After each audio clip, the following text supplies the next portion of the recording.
Capítulo séptimo. Escala progresiva de las religiones. Párrafo primero. La religión fúlica. En 74 días de búsqueda afanosa he visto que sería imposible seguir estudiando todas las religiones, por su innumerable variedad de nombres y ramas desgajadas del tronco matriz, cuyo tronco lo hemos descubierto en el sentimiento del primer hombre que suplicó a su compañero muerto. Dado que ya hemos dicho que Gela causa la expansión de su alma y que era un sentimiento natural. Todas aquellas primitivas adoraciones, durante muchos centenares de siglos, no podrían formar grandes cuerpos por la escasa civilización y raros medios locomotivos, por lo que, las emigraciones, aunque eran muy frecuentes, eran muy cortas y esto impidió que formara cuerpos respetables.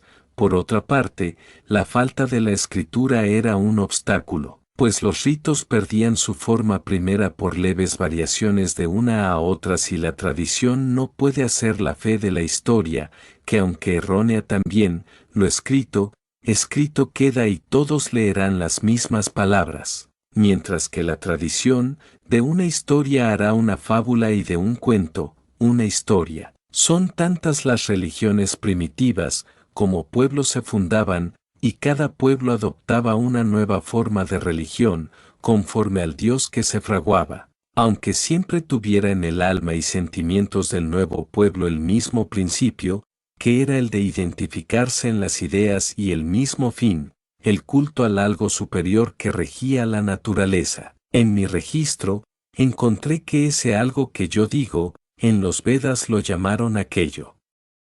Hay analogía, pues. De fechas anteriores a Moisés, escasos son los recursos que los historiadores nos han dejado. Y si algo encontramos ha sido con el buen juicio de las ciencias arqueológica y geológica, y estas no siempre pueden aclarar pensamientos abstractos, aunque puedan colegirse del estudio material de los símbolos encontrados. Donde mayores datos se obtienen respecto de las religiones primitivas es, en la China, y se aclaran con bastante facilidad y se ve el cambio progresivo que tuvieron las antiguas religiones, que son poco más o menos las descriptas en párrafos anteriores, hasta que se refundieron en una, que se llamó según nuestro idioma, Fulaica, Fúlica, que vino a ser más tarde el Krishna de Vedas, de chinos y de todo el Oriente, para refundirse más tarde en el brahmanismo, que dominó muchos siglos antes de Moisés y sigue dominando en todo el Oriente,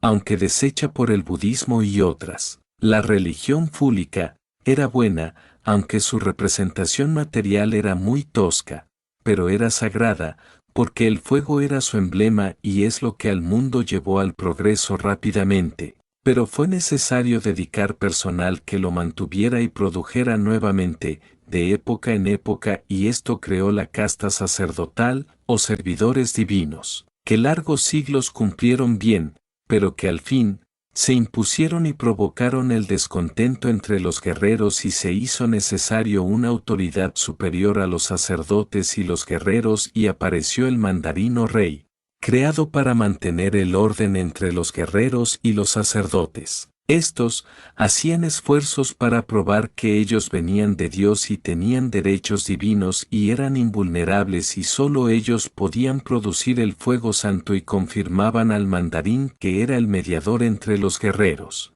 el pueblo y el sacerdocio y se dieron el nombre de casta divina. Lo que G causa de que los guerreros más rebeldes se sublevaran después de algunos siglos, llevándose consigo al pueblo consciente con su idea de igualdad, que se instalaron en nuevos territorios, declarando la guerra, más tarde, a sus antiguos concreyentes. De todo esto, resultó un bien muy grande y muy civilizador, los signos convencionales que se dieron y que pasaron a ser la escritura, que aunque ésta solo tenía 8 o 9 sonidos, ellos se entendían, pero esta pobreza, a nosotros nos ha traído el desquicio de las interpretaciones, puesto que hablando, podemos expresar diferentes cosas con la misma palabra por el acento y el gesto, y en la escritura, no se pueden expresar, sino muy difícilmente, los acentos y gestos, y aún menos las miradas y los tocamientos. Por esto hay grandes verdades ocultas en aquellos signos, que no son de nuestro dominio porque los intérpretes nos lo han dejado llenos de sombras que no tenían segaramente aquellos primeros escritos, más que en la pobreza de sus signos. Ya hemos llegado a un punto en la humanidad, muy escabroso.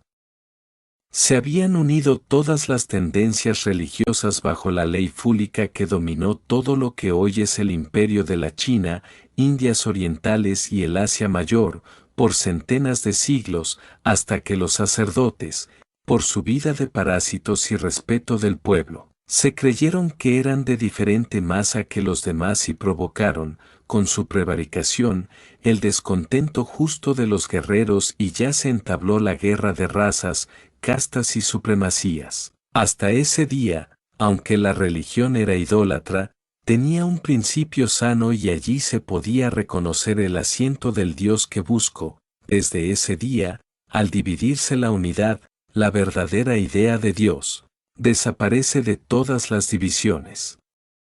Quedamos, pues, sin ver el asiento del Dios amor y la religión fúlica o del fuego, desaparece del mundo. Pero el mundo, debe saber, que esta religión fue la primera universal que congregó a los hombres bajo una sola creencia y que, aunque su emblema era material, era único, y en la unidad está Dios que es indivisible. La división dejó otra vez en la niebla de la indecisión, de la incredulidad, del no ser, a la humanidad, que no puede ser sin Dios.